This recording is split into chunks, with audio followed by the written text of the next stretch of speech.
Okay, guys, good morning. Today, I just want to do a little brief review of some of the things we went over the past week or so.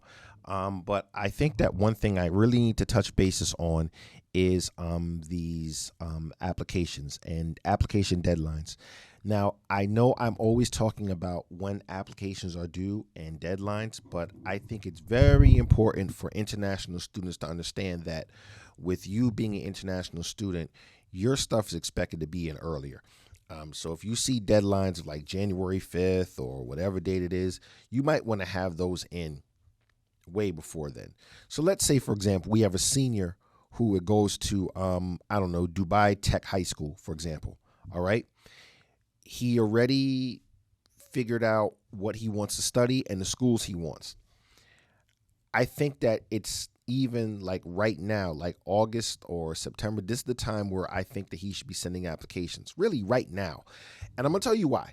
Because let's say, for example, he sends these applications early and he gets some calls from early admission, maybe a bit earlier than that. Maybe they want him to come and do a interview or do a Zoom call. And I've seen it. I've seen early admissions take kids pretty early, September, October. So the quicker you get your stuff in, then you're not scrambling the last minute figuring out what schools you want to go to.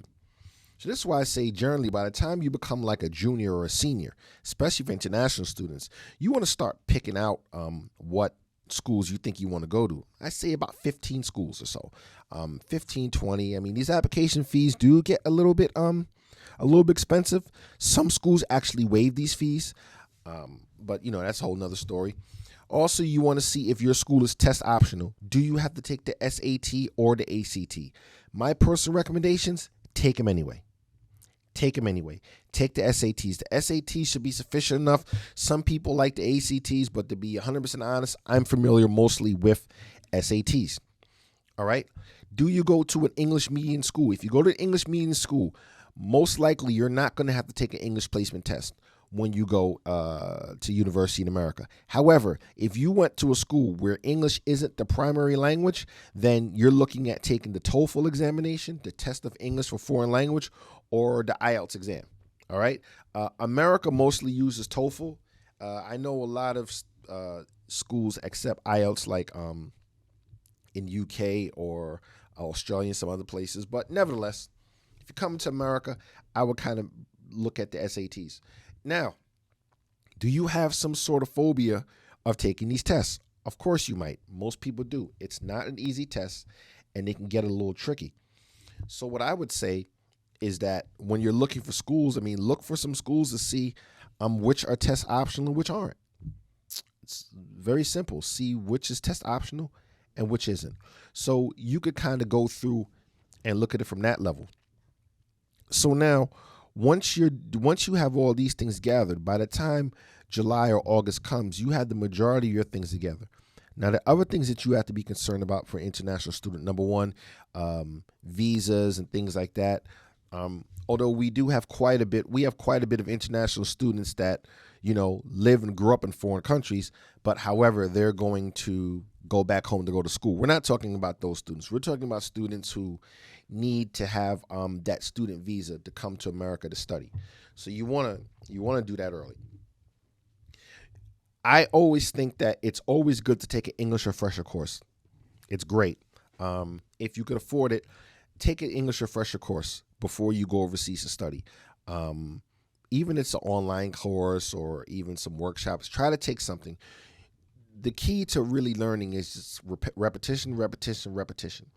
So you need to make sure you're sharpening up on the English language. You're sharpening up on your math skills. You're sharpening up on any other skills that you feel you may need to. So I would definitely look into this. One thing we haven't talked about student athletes. There are quite a bit of students who actually do come to America to to play sports under sports scholarships. So this is a whole separate category, but you need to make sure that you're in contact with these coaches, and they should be able to walk you through a lot of these things. If they're chasing you, they're going to make sure that you get there. All right. But for the average people like us, we want to make sure that we get there ourselves. We also mentioned that some schools do offer individual scholarships, international scholarships. Most of them don't offer full rides for international students. However, local governments, your country may decide that they might want to pay for that in exchange for you to come back and work for them. That's usually how a lot of schools are. A lot of governments are. They'll send you over to America to go to school, but when you're done, you have to come back home, and share the wealth with your people. So that's normal behavior right there. All right. We're going to go into a little bit more in depth. We're going to ramp it up. We're going to be doing about 2 college tours a day online as well. We're going to do some of these little skills-based lectures. Another thing is that we are going to start doing our in-person sessions, which should be coming up quickly. Let's say soon. All right. Time flies during the summer. Don't get caught in the summertime blues. You're sitting back, you're relaxing, you're drinking lemonade, you're visiting family, you're eating like it's going out of style. Next thing you know, August has come, you haven't applied for your schools, you're wondering what's going on. Then you're going to go crazy and you're going to be online crying, I don't know what happened. You know what happened. You didn't prepare. So please make sure you're out there and that you are preparing for this next step in your life. All right. It's never too young to start preparing for college. I think middle school is an ideal times. But now this is going out to parents. Now, parents, I understand that little Johnny or little Ali or little Fatima, these are your pride and joys here. But what you don't want to do, you don't want to push them too much where they get stressed out to the point they're like, I don't even want to go to college. Because this happens. You have a lot of kids, they come here and they say, I want to go to college to be what? An engineer. Why do you want to be an engineer? Because my father's an engineer, my uncle's an engineer, the girl I want to marry, she wants someone as an engineer. But at the same time, you have to do what makes you happy. I'm not saying, go against your parents or anything, but we really need to start looking at these skills, at these kids, see what their skills are in and push them towards that direction. All right? Push them towards that direction there. And it may take some time to understand that, but we just can't sit there and drill on our kids saying, you're going to do this, you're going to do this, you're going to do this, you're going to do this. I mean, you can, but who knows what the results will be.